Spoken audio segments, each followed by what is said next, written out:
ឲ្យទៅថាតកតងទៅនឹងការជួយដល់សង្គមជាតិបងប្អូនតគ្នាតែងតែមានមុខអង្គការលេងនិមលក៏ដូចជាលោកជំទាវលេងបញ្ចពោស្រស់ស្រួលមតិគ្នារៀបចំនៅមហូបមួយមុខដែលមានឈ្មោះថាតង់យ៉ាំបង្កងដើម្បីចែកជូនដល់បងប្អូនដែលគាត់រស់នៅឯមណ្ឌលពន្លឺភ្នំពេញ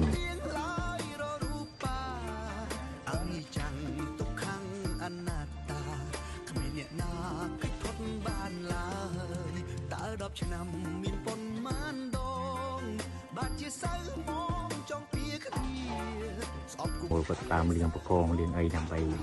ឲ្យស្អាតនៅតាមដាក់គ្រឿងដាក់គ្រូចូលទៅក្នុងផ្ទះចាត់បន្លាយចិត្តអីដាក់អញ្ចឹងទៅផ្សិតមកជួលផ្សិតអីទៅដើមហ្នឹងណាចាក់បកងចូលអញ្ចឹងទៅចូលមកតាជាពីសាដើម្បីឲ្យស្អាត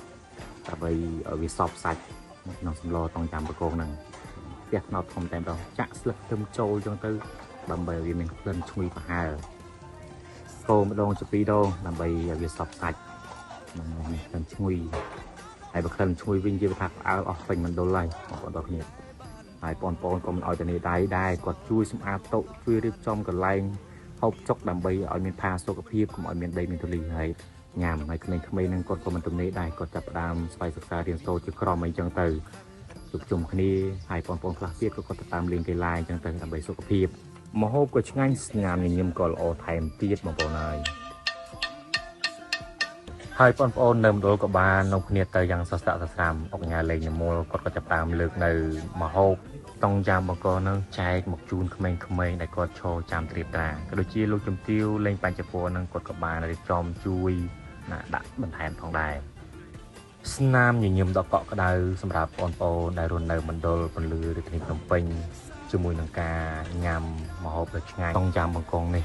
ក្មេងៗគាត់ញ៉ាំពុះពេញទៅដោយតែថាឆ្ងាញ់ណាបងប្អូនទាំងគ្នាឆ្ងាញ់មានបកងមាន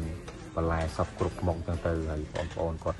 រីករាយសប្បាយជាមួយនឹងការញ៉ាំរបស់គាត់ណាហើយថ្ងៃនោះទេទាំងនេះហើយបង្ហាញអំពីសិលធម៌ក្នុងការរស់នៅគឺពិតជាល្អប្រសើរណាស់ហើយក្មេងៗនៅទីនោះគាត់ក៏បានថ្លែងអំណរអគុណក៏ដូចជាលោកគ្រូនៅទីនោះមានសេចក្តីសប្បាយចិត្តរីករាយឥតអបប្រមាណ